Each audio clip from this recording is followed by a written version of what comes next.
Poder, libertad y gracia, de Deepak Chopra. ¿Sientes que hay algo más en la vida que lo que experimentas a diario? ¿Anhelas una felicidad profunda y duradera que no dependa de las circunstancias externas? ¿Quieres descubrir tu verdadero potencial y vivir una vida llena de significado y propósito? Si es así, entonces este audiolibro, basado en poder, libertad y gracia, puede ser la guía que necesitas. En este video, exploraremos las ideas centrales del libro, que incluyen tu ser esencial como fuente de poder infinito. Deepak Chopra nos enseña que dentro de cada uno de nosotros reside una conciencia pura, una fuente ilimitada de poder y potencial. Al conectarnos con esta esencia, podemos acceder a una fuerza interior que nos permite superar cualquier obstáculo y alcanzar nuestras metas más elevadas. El desapego como camino a la libertad. El libro nos propone que el apego a los deseos, expectativas y resultados nos limita y nos aleja de la verdadera libertad. Aprender a desapegarnos de estos condicionamientos nos permite vivir con mayor fluidez, espontaneidad y paz interior. La gracia como expresión del universo. Chopra describe la gracia como la fuerza invisible que opera en el universo, guiándonos y brindándonos oportunidades para el crecimiento y la transformación. Cuando nos abrimos a la gracia, podemos recibir sus infinitos dones y vivir una vida más plena y armoniosa. La importancia de vivir en el presente. El libro enfatiza la importancia de vivir en el momento presente, dejando atrás el pasado y el futuro. Al enfocarnos en el aquí y ahora, podemos experimentar la verdadera paz y alegría que reside en nuestro interior. Poder, libertad y gracia se basa en la antigua filosofía del Vedanta y en los descubrimientos de la ciencia moderna para ofrecer una visión integral del ser humano y su potencial. Acompáñanos en este viaje de transformación y descubre cómo acceder a la felicidad permanente, la libertad interior y la gracia divina que te espera. ¿Estás listo para vivir una vida más plena y significativa?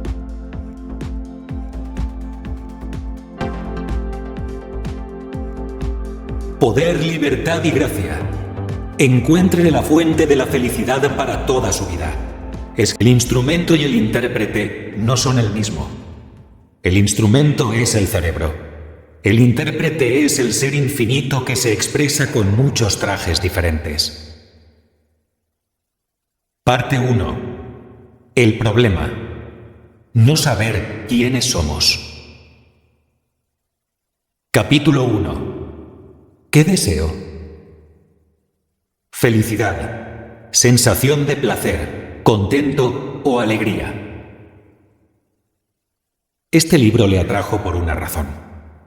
Es probable que su alma le esté haciendo una invitación para ponerse en contacto con la parte más profunda de su ser. Su ser más profundo, su ser esencial, es la fuente de toda la existencia, de ese campo de conciencia pura que se manifiesta a través de la diversidad infinita del universo.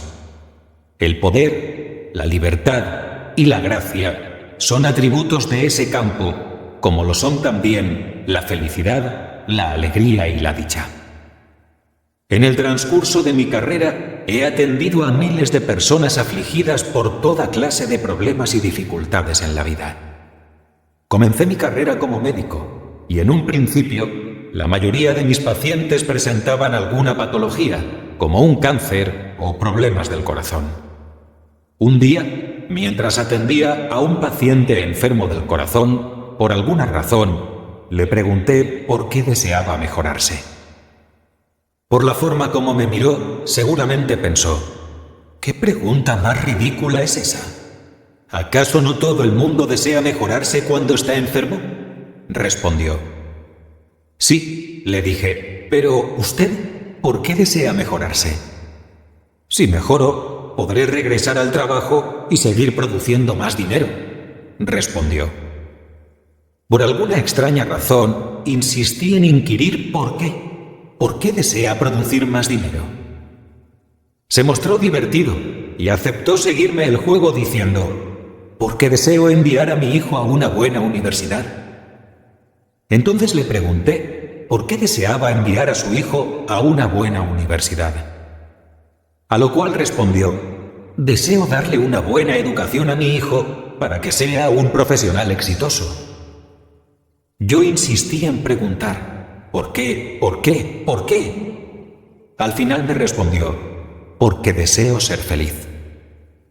Desde entonces he jugado este juego no solamente con los enfermos que desean mejorarse, sino con todas las personas que manifiestan tener algún deseo.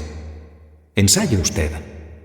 Pregúntele a la gente qué es lo que desea y no deje de preguntar por qué hasta llegar a la respuesta final. Porque deseo ser feliz. La felicidad parece ser la meta de todas las metas, y no obstante, la mayoría de las personas dan muchos rodeos para llegar a ella. Tenemos metas materiales como desear una casa mejor, un automóvil mejor o cosas lujosas. Tenemos metas que tienen que ver con las relaciones. Deseamos sentirnos seguros. Deseamos sentir que pertenecemos. Deseamos poder expresarnos libremente y dejar correr la imaginación. Algunos quizás deseemos tener salud o poder, otros quizás busquen la fama. Pero si preguntamos por qué desean todas esas cosas, la respuesta última siempre es la misma. Creen que solo obteniendo esas cosas podrán ser felices. Fue a través de mis conversaciones con la gente que comenzó a cobrar forma una idea. ¿Por qué no convertir la felicidad en la primera meta? ¿Para qué buscar la felicidad a través de todos esos medios secundarios? Entonces descubrí algo todavía más interesante. Si convertimos la felicidad en nuestra primera meta, en lugar de llegar a ella al final, podremos lograr fácilmente todo lo demás. Muchas tradiciones espirituales postulan que cuando buscamos primero lo más elevado, todo lo demás llega por añadidura. Por ejemplo, en el Nuevo Testamento Jesús dice: busquen primero el reino de Dios y todo lo demás les será dado. El reino de Dios no es algún lugar recóndito en un rincón lejano del universo. Es un estado de conciencia. Eso mismo es la felicidad. La mayoría de las personas dicen: soy feliz porque tengo a mi familia y a mis amigos, porque mi trabajo es fabuloso, porque tengo dinero y seguridad. Todas estas razones son frágiles, pues van y vienen como una brisa pasajera.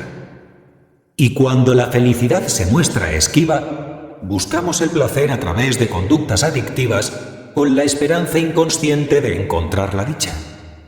Las causas externas de felicidad nunca crean dicha verdadera. La dicha es un estado interior de conciencia que determina nuestra manera de percibir y experimentar el mundo. La fuente interior de dicha, nuestra conexión con nuestro Creador, nuestra fuente, nuestro ser interior, es la causa, mientras que la felicidad es el efecto. Cuando perdemos contacto con nuestra fuente interior de alegría, cuando la felicidad que experimentamos se origina siempre en las circunstancias ajenas a nuestro ser, entonces quedamos a merced de todas las situaciones y de todas las personas que se cruzan en nuestro camino. Esa clase de felicidad siempre es esquiva. Los Vedas, en los cuales se consigna una de las filosofías más antiguas de la Tierra, nos dicen que ser felices por un motivo no es más que otra forma más de desgracia, porque ese motivo nos puede ser arrebatado en cualquier momento. Lo que debemos anhelar es poder ser felices sin motivo alguno. La felicidad es un estado de conciencia que ya existe en nosotros, salvo que suele estar enterrada bajo toda una serie de distracciones. De la misma manera que las nubes pueden ocultar el más bello amanecer, así también las preocupaciones del diario vivir pueden ocultar nuestra felicidad interior. El condicionamiento social y la conciencia limitada pueden impedirnos ver ese reino celestial oculto en las profundidades de nuestro corazón. Pero podemos aprender a elevarnos por encima de las brumas del condicionamiento y redescubrir la fuente de alegría que mora en nosotros. Una vez descubierta esa alegría, comenzamos a experimentar cosas maravillosas y milagrosas. La expresión de la felicidad trae consigo una sensación de conexión con el poder creador del universo. Cuando nos sentimos en posesión de esa conexión, es como si nada nos impidiera hacer realidad todos nuestros deseos. Cuando la vida es la expresión del estado interior de felicidad, descubrimos unas reservas inmensas de poder en nosotros mismos. Este poder nos libera del miedo y de las limitaciones, permitiéndonos hacer realidad toda la abundancia a la cual aspiramos. Más importante todavía es el hecho de que este poder nutre todas nuestras relaciones, haciéndolas verdaderamente plenas. Descubrimos que nos convertimos en faros de luz y de amor, y que nuestra sola presencia nutre nuestro entorno. La gente nos rodea para favorecer nuestros deseos, y hasta la naturaleza responde a nuestras intenciones. Mientras más tiempo vivimos en el estado de felicidad, más frecuente es la experiencia de la realización espontánea del deseo a través de la sincronía y las coincidencias significativas. En muchas tradiciones religiosas, esto es lo que se conoce como estado de gracia. Experimentar la gracia es estar en el sitio indicado en el momento indicado, recibir el apoyo de las leyes de la naturaleza o tener buena estrella. En el estado de gracia es como si la mente universal o cósmica estuviera espiando nuestros pensamientos y haciendo realidad nuestras intenciones y deseos en el momento mismo en que nos pasan por la mente. Pero ahí no termina la historia. Si bien la felicidad es la meta de todas las demás metas, lo que realmente deseamos más allá de la felicidad es comprender el misterio de nuestra propia existencia. Hasta tanto eso suceda, por mucho que veamos satisfechos nuestros deseos, no logramos sentirnos satisfechos, porque una voz interior nos molesta todo el tiempo. Es la voz que pregunta: ¿quién soy? ¿De dónde vengo? ¿Cuál es mi propósito en la vida? ¿A dónde iré cuando muera? Nadie puede respondernos esas preguntas. Si aceptamos las explicaciones de nuestros padres, o de nuestra cultura, o de nuestras tradiciones religiosas, lo hacemos con fe ciega. Cuando esperamos que lo que nos dicen sea cierto sin tener la certeza personal, sencillamente aceptamos la instrucción de unas figuras de autoridad. Esta forma de fe es una forma de cubrir nuestra inseguridad, y en esta era actual realmente tiene visos de ingenuidad. La ciencia nos ha permitido comprender muchas cosas acerca de las leyes de la naturaleza y su forma de operar. No tenemos que creer en la electricidad. Podemos ver la evidencia en una bombilla. Tampoco tenemos que creer en las otras fuerzas de la naturaleza como la gravedad. Sabemos que existe porque podemos experimentarla. Asimismo, no tenemos que aceptar como dogma de fe que el alma existe o que hay una vida después de la muerte. No necesitamos creer, sino comprender y experimentar. ¿Por qué aceptar por fe las respuestas a las preguntas más profundas sobre nuestra existencia? ¿Acaso no hay una forma de descubrirlo por nuestra cuenta? ¿Hay algún medio para explorarnos y comprendernos a nosotros mismos a fin de comprender de primera mano los misterios de nuestra existencia? ¿Es acaso posible que ese conocimiento satisfaga nuestra racionalidad y no choque con lo que la ciencia moderna o la cosmología nos han enseñado acerca del universo? Mi intención con este libro es que usted pueda descubrir nuevamente lo que ya sabe en lo más hondo de su ser, y que, en ese acto de recordar, usted pueda experimentar asombro, amor sin fronteras y una profunda humildad. El ser interior de todo ser humano espera pacientemente hasta el momento propicio. Entonces, nos hace una invitación a penetrar el misterio luminoso de la existencia, creador, renovador y sustentador de todas las cosas. En presencia de este misterio, no solamente sanamos como personas, sino que sanamos al mundo. No tenemos otra tarea más importante en la vida que la de ponernos en contacto con nuestro ser interior, la fuente de toda la existencia. Ese ser profundo es el ser de todo el universo y también la fuente de toda sanación y transformación. El mundo ha esperado nuestra transformación porque también desea la suya. Cuando nos transformamos, el mundo se transforma, porque todos somos uno. Iniciemos este viaje ahora mismo. Puntos centrales. La felicidad es la meta de todas las metas, y es un estado de conciencia que ya existe en nuestro interior. La felicidad atribuible a un motivo es una forma de desgracia, porque ese motivo nos puede ser arrebatado en cualquier momento. Ser feliz sin tener motivo alguno es la clase de felicidad a la cual debemos aspirar. Cuando nuestra vida es una expresión de nuestra dicha interior, nos sentimos conectados con el poder creador del universo. Dotados de esa conexión, nos sentimos capaces de lograr todos nuestros deseos. Capítulo 2. ¿Quién soy? Universo. Un solo canto. La totalidad de las cosas que existen. Según los Vedas, solamente hay 5 razones por las cuales sufrimos los seres humanos. La primera es no saber quiénes somos. La segunda es identificarnos con nuestro ego y con la imagen que tenemos de nosotros mismos. La tercera es aferrarnos a lo transitorio e irreal. La cuarta es temerle a lo transitorio e irreal. Y la quinta es el miedo a la muerte. Los Vedas también dicen que las 5 causas del sufrimiento están contenidas en la primera: no saber quiénes somos. Si logramos responder esa primera pregunta fundamental de ¿quién soy?, podremos encontrar la respuesta a todas las demás preguntas afines como son: ¿de dónde vengo? ¿Cuál es mi propósito en la vida? ¿A dónde iré cuando muera?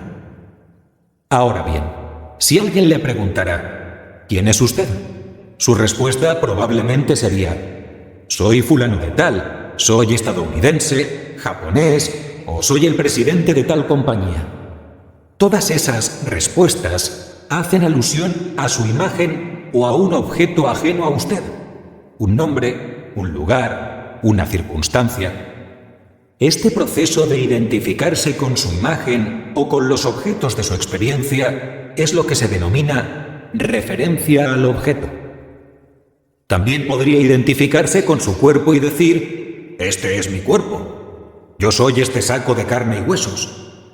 Pero entonces la pregunta sería: ¿qué es el cuerpo y por qué llamarlo suyo? El cuerpo que usted toma como suyo realmente es la materia prima del universo: tierra, agua y aire reciclados. Pero eso mismo es el árbol que crece afuera de su ventana.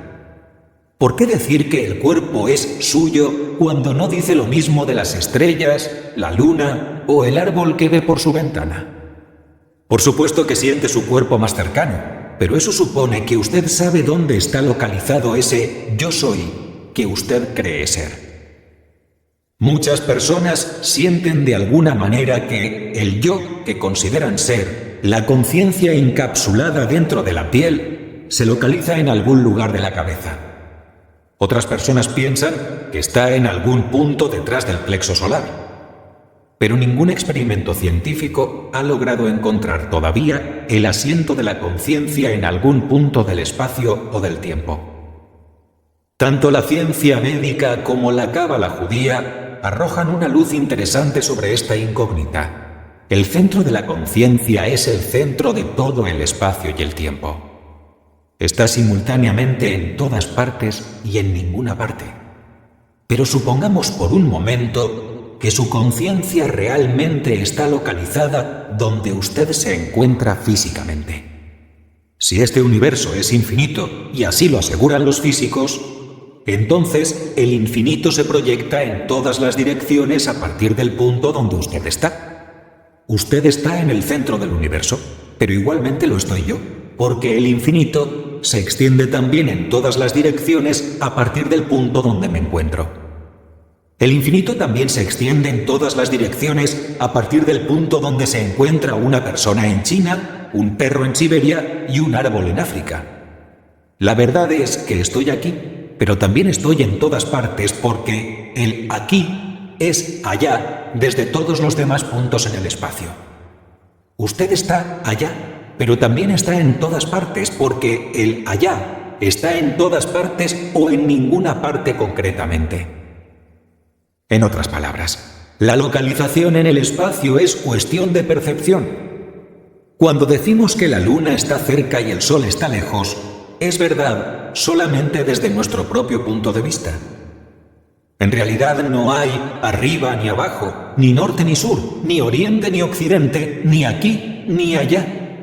Esos son solamente puntos de referencia para nuestra conveniencia. Nada es local en el cosmos, lo cual significa que no podemos confinar nada aquí, allá o en cualquier otro lugar. Pero mis ojos me dicen lo contrario.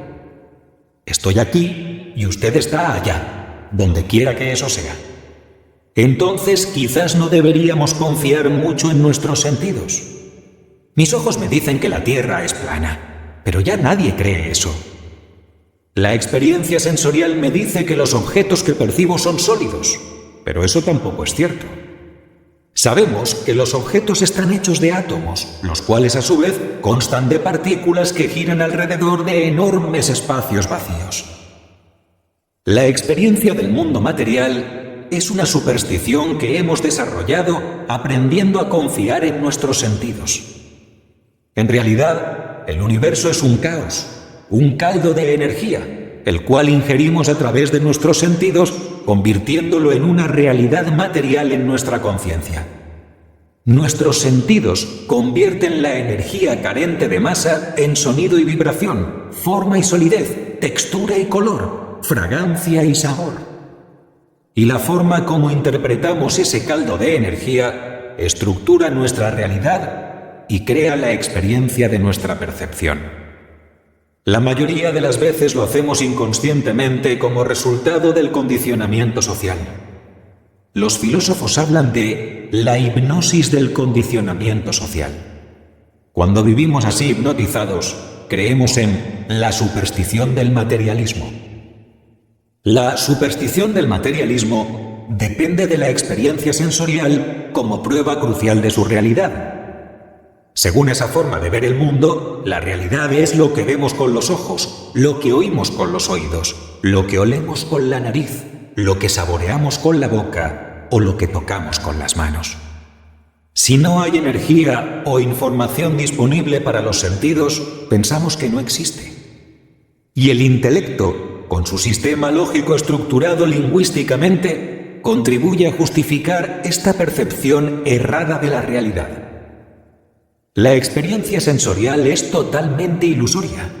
Es tan transitoria como una fantasía o un sueño. ¿Realmente existe el color rojo? Cada color que percibimos es una longitud de onda particular de la luz, y la luz que podemos detectar realmente es una fracción de toda la que existe. ¿Durante cuánto tiempo podemos aferrarnos a un mundo de ilusión? Podríamos pensar que somos ese cuerpo que nuestros sentidos ubican en el tiempo y en el espacio, pero el cuerpo es un campo de vibraciones invisibles que no tiene límites en el tiempo ni en el espacio. Entonces, quizás no seamos la imagen con la cual nos identificamos y quizás no seamos el cuerpo. Entonces debemos ser al menos pensamiento y sentimiento. Pero ¿quién podría afirmar a ciencia cierta que sabe de dónde vienen los sentimientos y los pensamientos?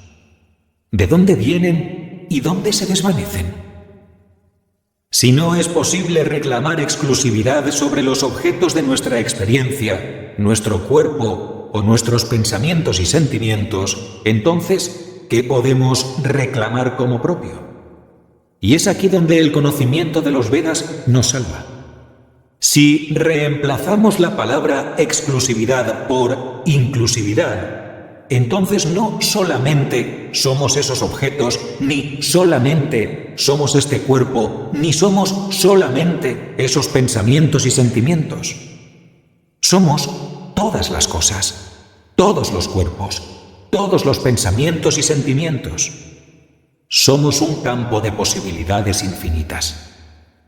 Ese es el esencial. Nuestra esencia real es un campo de conciencia que interactúa con su propio ser para después convertirse en mente y cuerpo. En otras palabras, somos conciencia o espíritu, el que después concibe, construye, gobierna y se convierte en la mente y el cuerpo. El verdadero yo es inseparable de los patrones de inteligencia presentes en todas las fibras de la creación. En el nivel más profundo de la existencia, somos el ser, y estamos en ninguna parte y en todas partes a la vez. No hay otro yo que no sea la totalidad del cosmos. La mente cósmica crea el universo físico y la mente personal lo experimenta. Pero en realidad, la mente cósmica y la mente personal están permeadas por la conciencia infinita. La conciencia infinita es nuestra fuente y toda manifestación es inherente a ella.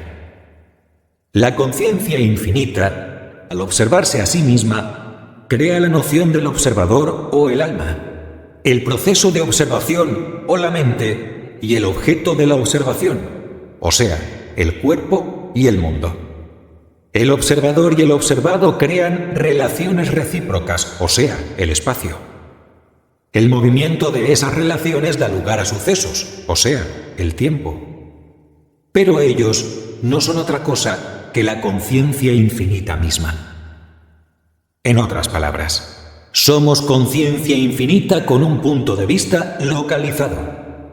No obstante, todo nuestro sistema de pensamiento separa al observador de lo observado. Divide la conciencia infinita en un mundo de objetos separados en el tiempo y el espacio.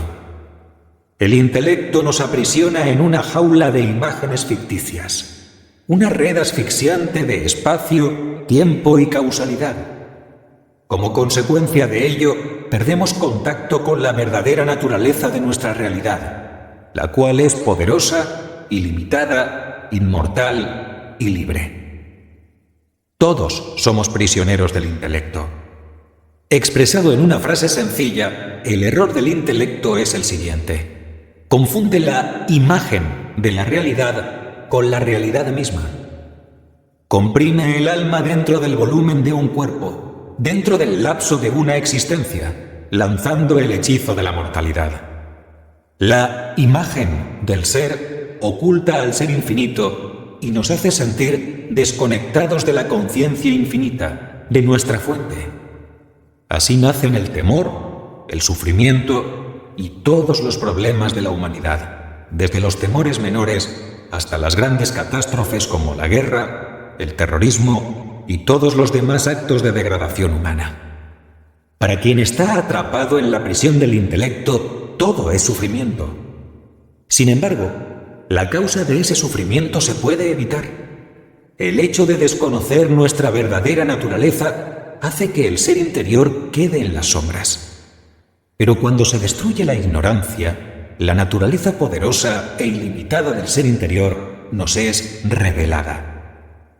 Esto puede sonar extraño y abstracto en un principio, pero a medida que aceptamos esta noción y la comprendemos, llegamos al descubrimiento más asombroso. Y es que nuestro verdadero ser es inmaterial y, por tanto, no está sujeto a las limitaciones del espacio, el tiempo, la materia y la causalidad. El alma, el espíritu, el yo esencial, está mucho más allá de todo eso. En este mismo momento, usted está rodeado por un campo de conciencia pura. La conciencia pura ilumina y anima su mente y su cuerpo. Es poderosa, invencible, ilimitada y libre. La conciencia pura, el espíritu eterno, anima toda la existencia, lo cual significa que es omnisciente, que todo lo sabe, omnipresente, que está presente en todos los sitios al mismo tiempo, y omnipotente, que todo lo puede. Ahora, no tiene que preocuparse si no logra comprender esto totalmente. En los capítulos siguientes examinaremos más detenidamente las diferentes expresiones del espíritu, el ser interior, la fuente de todo lo que existe. A medida que lea estas páginas, irá comprendiendo mejor quién es usted realmente. Una vez que haya captado plenamente esta idea, su vida se asentará en la dicha.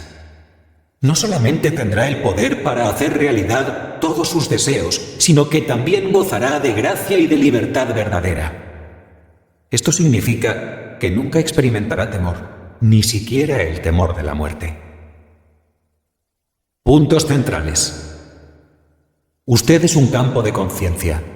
Su verdadera esencia es la conciencia pura o el espíritu, el cual se convierte a la vez en mente y cuerpo. El intelecto confunde la imagen de la realidad con la realidad misma, y esa imagen oculta su verdadero yo. Cuando usted se identifique con su esencia real, podrá escapar de la prisión del intelecto y entrar en el mundo de lo infinito sin ataduras y con libertad total. Capítulo 3. ¿Por qué olvido quién soy? Superstición. Creencia basada en el temor o en la ignorancia de las leyes de la naturaleza. ¿Qué es esta cosa a la cual denominamos cuerpo? ¿Qué es esta cosa a la cual denominamos mente? Como veremos, nuestras nociones tradicionales acerca del cuerpo y la mente se derivan de unas ideas obsoletas o supersticiones en las cuales hemos aprendido a creer. La experiencia sensorial y el condicionamiento social nos llevan a olvidar lo que somos. Hay una realidad más profunda que el cuerpo. Hay una realidad más profunda que la mente. Esa realidad profunda es la que anhelamos experimentar porque de ella emanan tanto el cuerpo como la mente. La física cuántica nos enseña que el mundo está compuesto por un campo subyacente de inteligencia que se manifiesta a través de la diversidad infinita del universo. El campo de inteligencia experimentado subjetivamente es la mente. Ese mismo campo, experimentado objetivamente, es el mundo de los objetos materiales. La mente y la materia no son entidades independientes, puesto que en su esencia son idénticas. Nuestro ser esencial, despojado de las capas superficiales de la mente y el cuerpo, no es mente ni materia, sino la fuente de ambas. En otras palabras, el cuerpo humano es al mismo tiempo la mente humana. Somos en realidad un cuerpo-mente inseparable. No podemos confinar la mente al cerebro y tampoco al cuerpo, porque la mente se extiende más allá del cuerpo a todo el universo. La superstición del materialismo enseña que el cuerpo humano es un cúmulo sólido de materia separado de los demás objetos, tanto en el tiempo como en el espacio. Pero los objetos sólidos no lo son realmente, y tampoco están separados entre sí en el tiempo y el espacio. Los objetos son puntos focales o concentraciones de inteligencia dentro del campo de inteligencia. En el nivel más fundamental de la naturaleza, no hay fronteras delimitadas entre nuestro cuerpo personal y el del universo. Este conocimiento nos libera de la alucinación de estar separados residiendo en cuerpos independientes. Si pudiéramos ver el cuerpo tal como es realmente, como lo ven los físicos, veríamos un gigantesco vacío con unos cuantos puntos dispersos y unas cuantas descargas aleatorias. El cuerpo está hecho de átomos, los cuales a su vez están compuestos de partículas que giran a velocidad vertiginosa alrededor de unos espacios vacíos gigantescos. Los físicos han designado estas partículas con nombres curiosos como leptones, quarks, mesones, y así sucesivamente. Estas partículas nos proporcionan la experiencia de la materia a través de los sentidos, pero no hay duda de que no son entidades materiales. Estas partículas son fluctuaciones de información y energía existentes en un gran vacío. Las partículas brotan incesantemente del vacío, se crean, rebotan, chocan y desaparecen nuevamente en el vacío. El campo de inteligencia responsable de la expresión material del cuerpo consta principalmente de fluctuaciones cuánticas en el espacio vacío. El cuerpo humano mismo consta principalmente de un espacio vacío, pero no es la nada. Es una plenitud de inteligencia inmaterial. Es conciencia pura. El punto fundamental es que nuestra naturaleza real es un campo inmaterial de inteligencia. Algunos científicos denominan este campo esencial de nuestro ser el campo unificado, porque es el que constituye todo el universo. Y cuando este campo de inteligencia piensa e interactúa consigo mismo, se manifiesta a través del mundo material. La superstición del materialismo ve al cuerpo humano como una escultura congelada fija en el espacio y el tiempo, cuando en realidad el cuerpo-mente es un patrón cambiante y vibrante de inteligencia. Es un río de energía e información, un patrón fluido y dinámico de energía cambiante que se crea a sí misma constantemente. Heráclito, el filósofo griego, decía: es imposible bañarse dos veces en el mismo río porque el agua de su corriente siempre es nueva. Asimismo, no podemos estar en el mismo cuerpo dos veces porque en cada segundo de nuestra existencia nuestro cuerpo intercambia energía e información con nuestro cuerpo extendido, es decir, el universo. Basta con examinar cualquier proceso: la respiración, la comida, la digestión, el metabolismo y hasta el pensamiento, el cual es fundamentalmente una fluctuación de energía e información en el cuerpo para reconocer rápidamente y sin esfuerzo que renovamos nuestro cuerpo en cada segundo de nuestra existencia. Con cada respiración inhalamos miles de millones de átomos que terminan finalmente convertidos en células del corazón, de los riñones, del cerebro, etc. Con cada respiración exhalamos partículas de nuestros órganos y tejidos, intercambiándolas con la atmósfera de este planeta en un proceso dramático. Los estudios con radioisótopos demuestran que el cuerpo renueva el 98% de todos sus átomos en menos de un año. El cuerpo fabrica un nuevo revestimiento gástrico cada 5 días, una piel nueva una vez al mes, un hígado nuevo cada 6 semanas y un esqueleto nuevo cada 3 meses. Hasta nuestro ADN, el material genético que contiene la memoria de miles de millones de años de evolución, no era el mismo hace 6 semanas. Así, si usted cree ser su cuerpo físico, ¿de cuál cuerpo está hablando? El cuerpo que tiene hoy no es el mismo que tenía hace 3 meses. La superstición del materialismo considera que el cuerpo es una máquina física que ha aprendido de alguna manera a pensar, cuando la realidad es que la conciencia infinita crea de alguna manera la mente y después se expresa en forma de cuerpo. El cuerpo es un patrón de inteligencia en un campo de conciencia pura. De este campo de conciencia, este espacio principalmente vacío de nuestro cuerpo, emergen los pensamientos, los sentimientos y las emociones, los cuales se convierten después en las moléculas del cuerpo.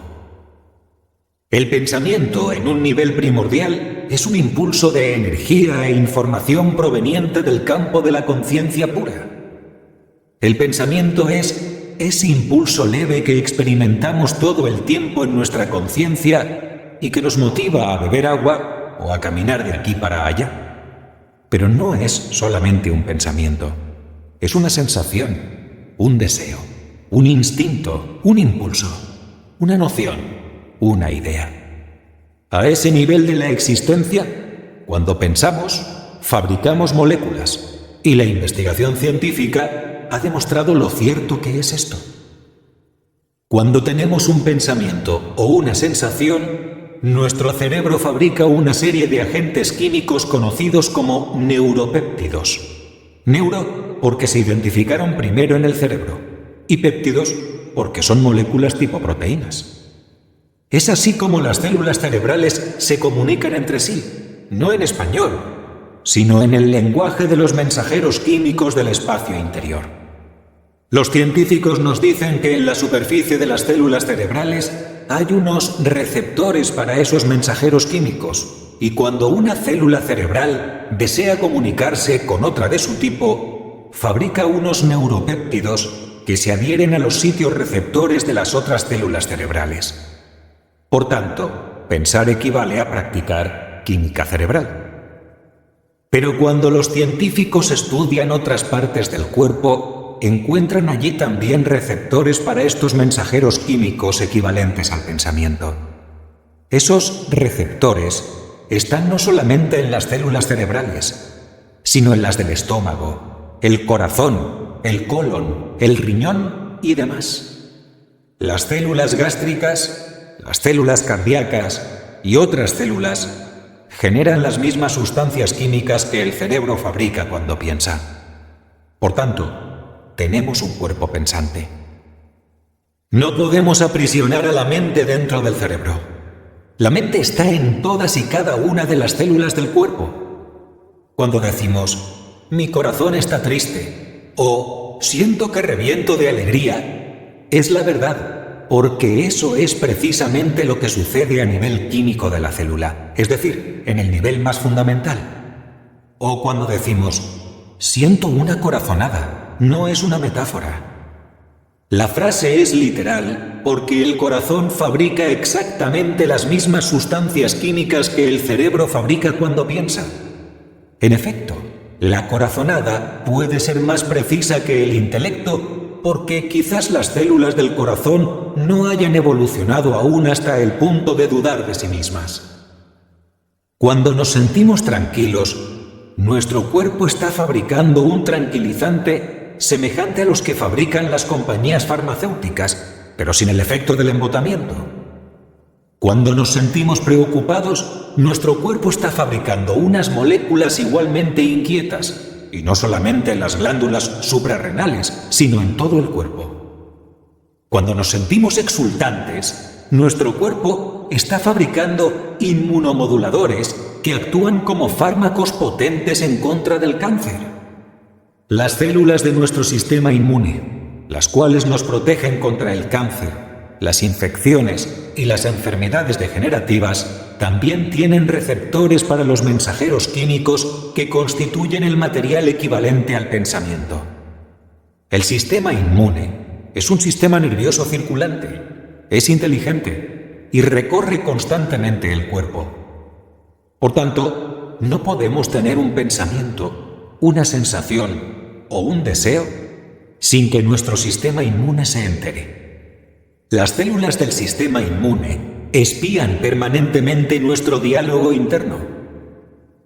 Cuando pensamos, cuando soñamos, cuando tenemos el más leve impulso de inteligencia en nuestra conciencia, las células inmunes responden fabricando las mismas sustancias químicas que el cerebro produce cuando piensa.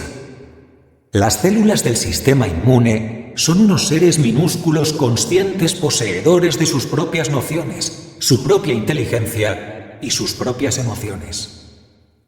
Esto podría sonarle muy esotérico, pero es un hecho científico. Su sistema inmune es pensante y puede distinguir entre una bacteria amiga y otra enemiga, entre un elemento carcinogénico y un agente químico inocuo. Cuando su cuerpo detecta una bacteria, aunque sea la primera vez que se encuentra con ella, recuerda la primera vez que un ser humano se encontró con esa misma bacteria en el transcurso de la historia evolutiva de la especie, y entonces procede a producir el anticuerpo exacto contra ella. Usted posee una farmacia interna que es verdaderamente perfecta. El cuerpo es capaz de fabricar cualquier cosa, en la dosis exacta, en el momento preciso, para el órgano indicado, sin efectos secundarios y sin necesidad de instrucciones, pues ya vienen incluidas. Esta capacidad demuestra una inteligencia profunda y el cuerpo es realmente ese campo de inteligencia. Pero, ¿qué tiene que ver todo esto con el poder, la libertad y la gracia?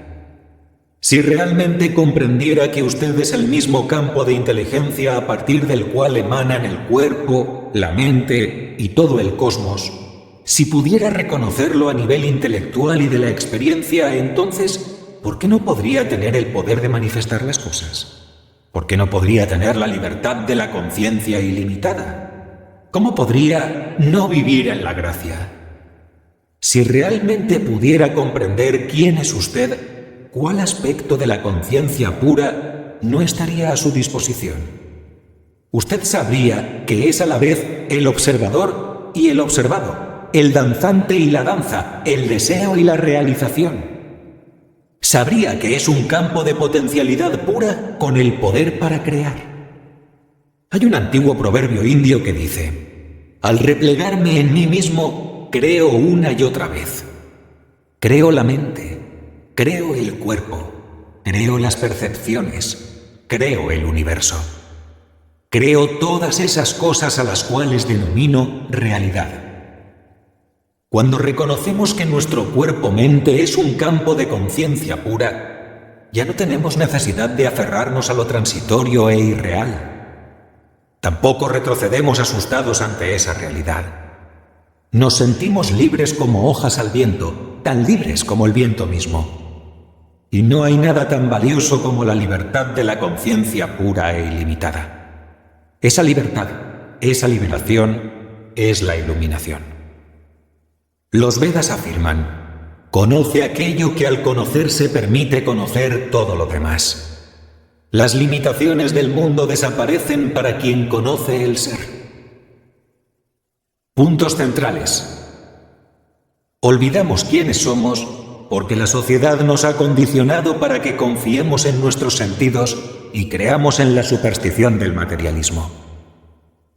Somos inseparables del campo de inteligencia a partir del cual se crea todo el cosmos.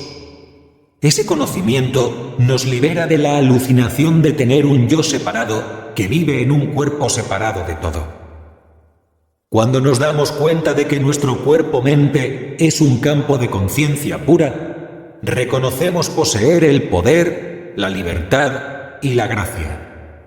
Por consiguiente, la felicidad está en conocer nuestra verdadera naturaleza, la cual es todas esas cosas. Capítulo 4. ¿Cómo participo en la creación de mi realidad? Causalidad. Acto de causar. Todo lo que produce un efecto. Nuestros sentidos nos dicen que los sucesos tienen lugar en el tiempo y el espacio. Hay un pasado, un presente y un futuro. Y el mundo funciona a través de unas relaciones lineales de causa y efecto. Así, cada vez que opto por algo, genero un efecto, el cual a su vez se convierte en la causa de otro. Las cosas deben suceder una a la vez. Debo ir de aquí hasta allá y de un lugar a otro. Eso hace que se produzca una línea de tiempo. Aunque es así como nuestros sentidos experimentan el mundo, este no es así realmente. El mundo es sincrónico y fortuito, y todo en él ocurre simultáneamente. Hay un sinfín de posibilidades que coexisten al mismo tiempo. Todo sucede a la vez y todo se correlaciona y se sincroniza instantáneamente con todo lo demás. Esta simultaneidad solamente puede suceder a través de la llamada correlación infinita. La correlación infinita es la capacidad para realizar una infinidad de cosas y correlacionarlas al mismo tiempo. El cuerpo humano es el mejor ejemplo de la correlación infinita, porque es un campo de simultaneidad en el cual la física, la química, la biología y las matemáticas convergen para crear la experiencia de la vida. El cuerpo tiene 100 trillones de células, número muy superior a todas las estrellas de la Vía Láctea. Cada célula realiza un sinnúmero de funciones cada segundo, sabe instantáneamente lo que hacen las otras células y correlaciona su actividad con la de ellas. No hay tiempo para que una célula le diga a la otra: oye, digeriré el alimento, de manera que tú debes esperar y no generar pensamientos por ahora. Las células del estómago digieren el alimento mientras que las células cerebrales generan pensamiento. La vesícula biliar fabrica bilis y el sistema inmune se ocupa de eliminar los gérmenes. Las células no solamente hacen más de una cosa a la vez, sino que todas llevan la cuenta de lo que hacen las demás. Si no fuera así, habría una situación de enorme confusión en el cuerpo. Al mismo tiempo que correlaciona todas esas actividades, nuestro cuerpo está atento al movimiento de la Tierra, la Luna, los planetas, las estrellas y todo el cosmos. Nuestro cuerpo, nuestra mente, nuestras emociones y toda nuestra fisiología cambian constantemente dependiendo de la hora del día, los ciclos de la luna, las estaciones y hasta las mareas. Nuestro cuerpo es parte del universo y todo lo que sucede en el universo termina repercutiendo en nuestra fisiología. Los ritmos biológicos son una expresión de los ritmos de la Tierra en su relación con todo el cosmos. 4 de estos ritmos, los ritmos diurnos, los ritmos de las mareas, los ritmos lunares o mensuales y los ritmos anuales o estacionales, son la base de todos los demás ritmos de nuestro cuerpo. Debido a la rotación de la Tierra sobre su eje, nosotros experimentamos un ciclo de 24 horas constituido por el día y la noche, el cual se denomina ritmo circadiano. Este ritmo se basa en la rotación de la Tierra, y puesto que todo nuestro cuerpo es parte de la Tierra, todo en él rota también siguiendo el ritmo del planeta. Cuando este ritmo se perturba a causa de un viaje largo, por ejemplo, experimentamos malestar. O si trabajamos en el turno de la noche, aunque descansemos durante el día, no nos sentimos bien del todo, porque nuestros ritmos biológicos dejan de estar en armonía con los ritmos cósmicos. Los datos científicos demuestran que si exponemos a un animal a una cierta dosis de radiación a una hora del día, esta podría tener un efecto benéfico. Sin embargo, si lo exponemos a la misma dosis de radiación 12 horas después, el animal podría morir. ¿Por qué? Porque su fisiología ha cambiado completamente en ese periodo de 12 horas. La experiencia subjetiva, por leve que sea, nos indica que a ciertas horas del día sentimos hambre, mientras que a otras horas del día sentimos sueño. Sabemos que nos sentimos de una cierta forma a las 4 de la tarde y de otra a las 4 de la madrugada. Los ritmos de las mareas también ejercen un efecto sobre la fisiología humana.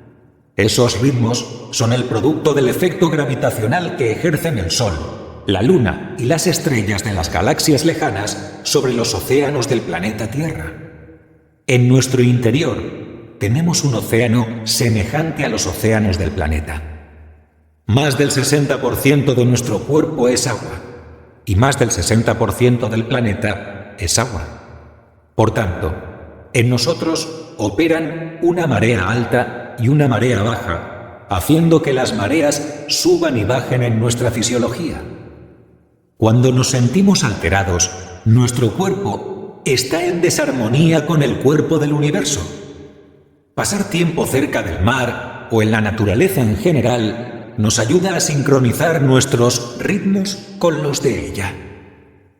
El ritmo lunar es un ciclo de 28 días que se produce como resultado del movimiento recíproco de la Tierra, el Sol y la Luna.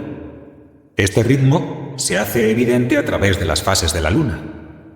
Vemos la Luna nueva, la Luna creciente, la Luna llena y después el ciclo comienza nuevamente. La fertilidad humana y la menstruación son ejemplos claros de los ritmos lunares, pero no son los únicos. En la sala de urgencias donde trabajé como médico en una época, sabíamos que había periodos en los cuales había más problemas de determinado tipo, dependiendo de la hora del día y los ciclos de la luna. Con el movimiento de la Tierra alrededor del Sol, experimentamos los ritmos estacionales a través de cambios bioquímicos claros en nuestro cuerpo-mente.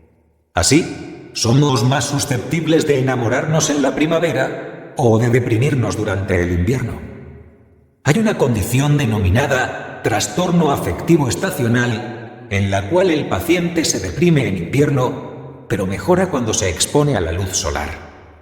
Los cambios estacionales no solamente afectan la bioquímica del cuerpo humano, sino también la bioquímica de los árboles, las flores, las mariposas, las bacterias y todos los demás elementos de la naturaleza.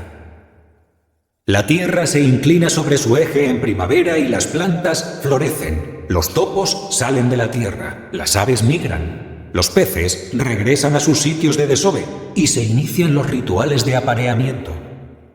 Las personas se sienten inclinadas a escribir poemas. Los enamorados cantan y los corazones, jóvenes o viejos, se enamoran. Los ritmos estacionales nos afectan biológica, mental y emocionalmente, todo ello como resultado de la relación entre la Tierra y el Sol. Hay otros ciclos y ritmos que oscilan apenas durante unos cuantos segundos, entre ellos las ondas cerebrales y las corrientes eléctricas del corazón. Y hay otros ritmos que duran desde 30 minutos hasta 28 horas, denominados ritmos ultradianos. Hay ciclos que son parte de otros ciclos, y aunque todo termina siendo muy complicado, la sinfonía es una sola. Todos estos ritmos crean la sinfonía del universo, y el cuerpo-mente está tratando constantemente de sincronizar sus ritmos con los del universo. Independizar el cuerpo-mente del resto del cosmos es tener una percepción errónea de la realidad. El cuerpo-mente es parte de una mente más grande, es parte del cosmos, y los ritmos cósmicos provocan cambios profundos en nuestra fisiología. El universo es realmente una sinfonía estelar. Cuando nuestro cuerpo-mente está sincronizado con esa sinfonía, todo sucede espontáneamente y sin esfuerzo, y la exuberancia del universo fluye a través nuestro en forma de éxtasis. La expresión real del cuerpo-mente es ese campo de inteligencia en el cual están embebidas todas las células y que correlaciona todas esas actividades debajo del nivel de nuestra conciencia. Los científicos podrían decir que esta expresión del cuerpo-mente es la correlación infinita. Pero no siendo científicos, nosotros podríamos decir que el cuerpo-mente se caracteriza por ser omnisciente, omnipresente y omnipotente. Aunque podría parecer que me expreso en términos místicos, esta afirmación es exacta desde el punto de vista científico. ¿Cuál podría ser un ejemplo más dramático de la omnisciencia, la omnipresencia y la omnipotencia? La mente lo sabe todo simultáneamente. Está en todas partes al mismo tiempo y es todopoderosa. Siendo parte del vasto campo de inteligencia, la mente llega más allá de los confines del cosmos. Aunque encuentra su expresión en formas y fenómenos localizados, la mente no es local, lo cual significa que no puede confinarse a un solo sitio. Tampoco el tiempo es local. El hecho de poder localizar el tiempo es apenas un artificio de la percepción basado en la calidad de nuestra atención. Este momento es el centro de la eternidad, pero lo mismo puede decirse de todos los demás momentos porque la eternidad se extiende al lado y lado de cada momento. No hay pasado ni futuro, entonces o ahora, antes o después. Solamente hay un momento eterno.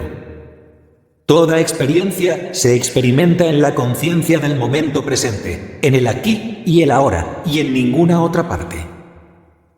Aunque tendemos a pensar que el tiempo existe, basta con preguntarle a un físico si el tiempo es un objeto o una noción.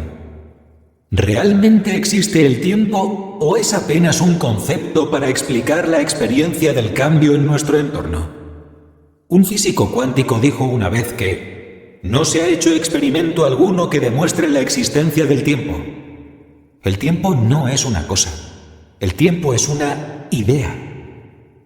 Los físicos han abandonado el término tiempo y ahora se inclinan a hablar de un continuo de espacio y tiempo porque saben que el tiempo es un fenómeno relativo y no absoluto. El movimiento del planeta Tierra alrededor de su eje y alrededor del Sol a miles de kilómetros por hora da lugar a nuestra experiencia del tiempo. Pero el tiempo es una ilusión. Es un diálogo interno del que nos valemos para explicar nuestra experiencia o nuestra forma de percibir el cambio y las relaciones. La conciencia es infinita, ilimitada y eterna. lo cual significa que no tiene principio ni fin, ni fronteras en el tiempo o el espacio. ¿Cómo medir algo que es infinito? Es imposible. Toda medición es conceptual y el infinito está más allá de lo conceptualizable. Entonces podemos decir que el tiempo es el medio del que se vale la conciencia para medir el espacio o la separación entre una experiencia y otra. Al medirse a sí misma, la conciencia crea la experiencia del tiempo y también la del espacio. El continuo del espacio y el tiempo crea la experiencia de causa y efecto, la cual crea a su vez la experiencia del mundo material. ¿Cómo se aplica todo esto a nosotros? Bueno, la forma como interpretamos el concepto del tiempo, la forma como metabolizamos nuestra experiencia del tiempo, provoca cambios fisiológicos claros en el cuerpo-mente. Este es un aspecto fascinante de nuestra biología. Permítanme dar algunos ejemplos.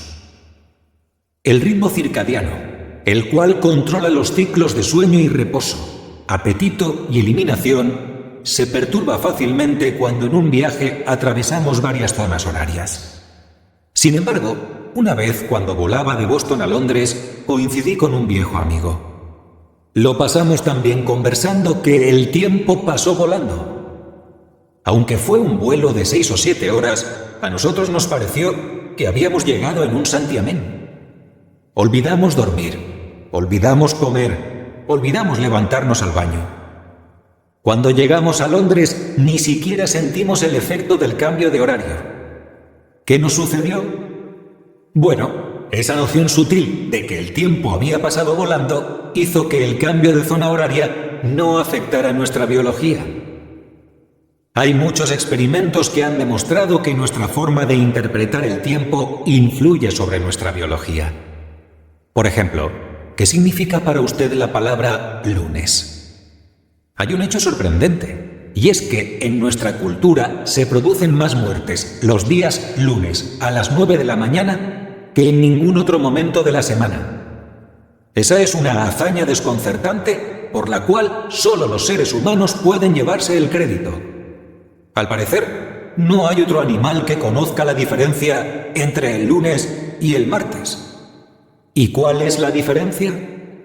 La diferencia radica en una idea, una noción, un pensamiento, lo que el lunes significa para nosotros o la forma como lo interpretamos. Hay quienes dicen, se me agota el tiempo, porque tienen 10 cosas que cumplir. Se pasan la vida tratando de ganarle la partida al tiempo. Miran el mismo reloj que usted y yo, pero para ellos, los minutos pasan más rápido a causa de su forma de percibir el tiempo internamente. Si midiéramos sus respuestas biológicas, veríamos que su frecuencia cardíaca es más rápida, su presión arterial más alta, sus niveles de insulina también son más altos y tienen más arritmias por minuto. Y cuando un buen día se caen muertos a causa de un infarto, es porque en realidad se les agotó el tiempo. Han convertido en una experiencia física esa experiencia interna de que el tiempo se les agota. Hay otras personas cuyo diálogo interno les dice que tienen todo el tiempo del mundo, y así es como interpretan el tiempo. Son personas cuya frecuencia cardíaca es más lenta, tienen una presión arterial más baja, sus respuestas biológicas son mucho más estables y viven más tiempo. Por otro lado, hay momentos en que el tiempo parece detenerse, como cuando decimos, la belleza de la montaña me dejó sin aliento, el tiempo se detuvo. Cuando el tiempo se detiene, el pensamiento hace lo propio. Cuando el pensamiento se detiene, la experiencia física del cambio se detiene también. En efecto, lo que los científicos denominan entropía o envejecimiento también se detiene en esos momentos porque el envejecimiento es en parte una expresión de nuestra manera de metabolizar o interpretar el tiempo. Siendo residente de medicina, trabajé en un pabellón psiquiátrico y me di cuenta de que algunos de los pacientes con psicosis no tenían concepto del tiempo. El resultado es que parecían no envejecer. Conocí a una mujer de 60 años que parecía tener 30. Y como ella había muchos. ¿Por qué? Porque para ellos no existía ni siquiera el concepto del tiempo. Y para comenzar, el tiempo no es más que un concepto. Entonces, para traer todo esto nuevamente al terreno de lo práctico, todas esas experiencias diferentes del tiempo no son otra cosa que interpretaciones de nuestra conciencia. La forma como interpretamos el tiempo, el espacio y la realidad física determina nuestra experiencia de la realidad física, incluida la experiencia del cuerpo físico. Nuestro cuerpo es el producto final del metabolismo de nuestras experiencias sensoriales y de nuestra forma de interpretar dichas experiencias. ¿Cómo experimenta usted el tiempo o el cambio? Si usted está siempre de afán y tratando de ganarle al tiempo o de competir con él, está provocando unos cambios acelerados en su biología. Por otra parte, si su interpretación del tiempo se asemeja más a la realidad, es decir, que solamente hay un presente eterno, entonces su biología reflejará esa noción más real. En el presente es posible experimentar el pasado. En el presente es posible prever el futuro. Pero si logramos permanecer en el presente, estar en el presente, entonces hasta los cambios físicos que ocurren normalmente con el paso del tiempo dejan de producirse en nuestro cuerpo. Un maestro védico decía: la única razón por la cual las personas envejecen y mueren es porque ven a otras personas envejecer y morir. Nos convertimos en lo que vemos. Nos convertimos en lo que tocamos. Hasta nuestros recuerdos se transforman constantemente en reacciones físicas a nivel del cuerpo. Nuestra interpretación de la realidad, nuestra interpretación del cuerpo-mente, genera toda clase de reacciones químicas internas. Esas interpretaciones se convierten en recuerdos, los cuales desencadenan espontáneamente unas transformaciones sin que nos percatemos de ello. ¿Y dónde están localizados esos recuerdos? Esos recuerdos están en todas partes. Sin ser locales, esos recuerdos están presentes en el alma, se manifiestan en nuestras células cerebrales y se codifican en cada una de las células de nuestro cuerpo. Nuestro cuerpo es un campo de ideas, y el cuerpo que usted experimenta en este preciso momento es una expresión de todas las ideas que usted tiene respecto de él. Si usted considera que su cuerpo es una máquina física que debe envejecer de una determinada manera, que se desequilibra a causa de los cambios ambientales, todas esas ideas se traducen en cambios químicos en su cuerpo. Si esas nociones cambian, y cambiarán como consecuencia de los descubrimientos científicos, ese simple cambio en la forma de ver el cuerpo producirá en él unas transformaciones espontáneas. En su calidad de patrón de inteligencia en un vasto campo de inteligencia, usted participa en la creación del mundo que experimenta. Ese mundo de allá afuera puede parecerle objetivo, pero en realidad es subjetivo. Es el producto de sus propias interpretaciones. Aprendemos a interpretar el mundo a través de nuestros sentidos, y eso es lo que da lugar a nuestras experiencias perceptivas, incluida nuestra experiencia del cuerpo-mente. Un ejemplo interesante de la forma como el cuerpo-mente interpreta, construye y participa en su propia experiencia es el del efecto placebo. Hace años, los médicos descubrieron que administrando píldoras de azúcar a sus pacientes diciéndoles que les servirían para calmar el dolor, un 30% de ellos sentían alivio. Esta respuesta se conoce como el efecto placebo. Posteriormente se descubrió que el efecto placebo no se produce solamente en casos de dolor, sino también en otras condiciones. Así, cuando un médico le da a un paciente una píldora diciéndole «esto le servirá para mejorar su condición cardíaca», la simple noción consciente de esa verdad hace que el paciente fabrique una sustancia química que tiene el efecto de disminuir la presión arterial y mejorar el flujo sanguíneo al corazón. El efecto placebo es importante para comprender la conexión del cuerpo-mente, porque básicamente constituye una interpretación que hacemos para nosotros mismos. No necesitamos recurrir a las afirmaciones.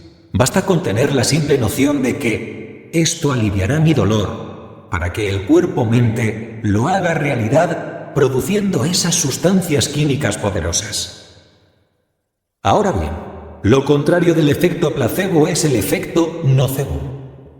Supongamos que una paciente entra al consultorio del médico y éste le dice: «Señora López, lamento decirle que tiene usted un cáncer de seno que ya ha hecho metástasis a los huesos. Tiene tan solo 6 meses de vida». Si la señora López es de las personas que cree todo lo que dicen los médicos, bien puede traducir esa noción en un desenlace fatal. ¿Y qué es el efecto nocebo? Sencillamente, otra interpretación que hacemos para nosotros mismos. Reconocer el poder de la interpretación es asumir una nueva definición del cuerpo-mente. Podemos hacer cosas maravillosas con este cuerpo. Podemos evocar una respuesta curativa en nuestro interior porque nuestra farmacia interna está en capacidad de fabricar los remedios indicados. Podemos reestructurar completamente la expresión física del cuerpo, reestructurando nuestra forma de percibir el tiempo, quizás hasta el punto de retardar o hasta revertir el proceso de envejecimiento. El cuerpo-mente del ser humano es parte de un campo de inteligencia pensante y consciente. En cada segundo de nuestra existencia, la expresión local a la que llamamos cuerpo-mente está intercambiando energía e información con la expresión no local a la cual llamamos universo. Lo que sucede es que lo hacemos inconscientemente. Las personas del común tienen cerca de 60.000 pensamientos al día. No hay nada de sorprendente en eso.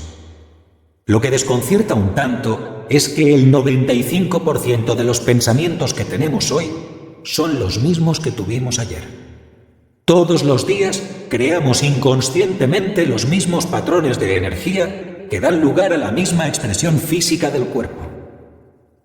Imagine que pudiera cambiar los ladrillos de un edificio todos los años, pero insistiera en aferrarse a la noción de que solamente hay una forma de crear el edificio, ya sea por la fuerza de la costumbre o por no saber cómo hacerlo de otra manera.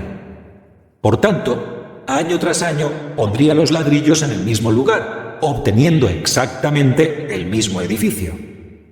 Bien, si usted tiene la noción de que el cuerpo debe debilitarse, envejecerse o enfermarse con el paso del tiempo, esa noción se traduce en esos patrones de energía.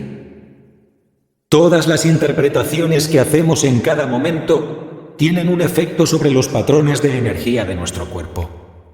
Pero estamos en capacidad de modificar nuestras interpretaciones porque somos los autores. Tenemos el poder de elegir. Sin embargo, la mayoría de las personas son víctimas del pensamiento social. Están bajo la hipnosis del condicionamiento social. Nuestros sentidos captan menos de 1/billonésima parte de los estímulos que están a nuestra disposición, y nuestro condicionamiento social refuerza aquello que consideramos posible y evita aquello que no consideramos posible. Debemos despertar y rebasar esa hipnosis. Debemos llegar a un nivel más profundo, dejando atrás el condicionamiento social. ¿Cómo hacerlo? Presenciando la totalidad del proceso y tomando conciencia de él, para luego entender que existen diferentes opciones. Imagine que su sistema nervioso es la computadora y que todos los cambios químicos que ocurren en su cuerpo son el programa de cómputo. El programa, el software, cambia de acuerdo con sus pensamientos, sentimientos, interpretaciones y deseos. Pero hay un programador. ¿Quién es ese programador? Es el ser interior, el testigo silencioso, la conciencia siempre presente que todo lo presencia. Y si usted entra en contacto con el testigo silencioso, desarrollará la capacidad para reescribir el programa. En su calidad de testigo silencioso, usted reconoce que es quien piensa los pensamientos. Cuando dice, tengo una idea sobre esto o aquello, hay implícito un pensador detrás de la idea. El pensador, el testigo silencioso, es la brecha de silencio entre los pensamientos. No se la puede encontrar ni en el cuerpo ni en la mente porque está más allá de ambos. Entre cada pensamiento hay un pequeño espacio de silencio donde se encuentra su verdadero ser. Esa brecha es el corredor, la ventana, el remolino transformador a través del cual usted, la mente personal, se comunica con la mente cósmica. El testigo silencioso es el programador, el que tiene las ideas, el que elige. El testigo silencioso es la parte suya que no cambia. Si usted logra hallar esa parte suya que no cambia, podrá transformar la parte suya que sí cambia. No es algo que deba hacer mediante afirmaciones de que su cuerpo es esto o aquello. No necesita lavarse el cerebro. Sencillamente debe comprender o adquirir ese conocimiento para provocar transformaciones en su cuerpo. Familiarizarse con el milagro del cuerpo-mente del ser humano equivale a adquirir un poder inmenso. Se trata de un poder mágico porque permite experimentar el cuerpo-mente como algo mucho más fluido, flexible, dinámico y creativo de lo que nunca imaginó. Sin embargo, primero debe comprender su verdadera naturaleza. Debe conocer el cuerpo-mente tal y como es. El campo de conciencia pura crea, controla y se convierte constantemente en el cuerpo-mente. Basta con entrar en contacto con ese campo para adquirir una realidad completamente diferente de la mente y una experiencia completamente diferente del cuerpo. Es reconocer que podemos cambiar el cuerpo con menos esfuerzo y con mayor rapidez y eficiencia que cuando nos cambiamos de ropa. Puntos centrales. Participamos en la creación de nuestra realidad por la forma como interpretamos nuestra experiencia sensorial. El mundo es producto de nuestras propias interpretaciones. El cuerpo humano es un campo de ideas y el cuerpo que experimentamos es una expresión de las ideas que tenemos acerca de él. Cuando los ritmos de nuestro cuerpo-mente están en sintonía con los ritmos de la naturaleza, todo sucede sin esfuerzo y el universo fluye a través nuestro en un canto de éxtasis.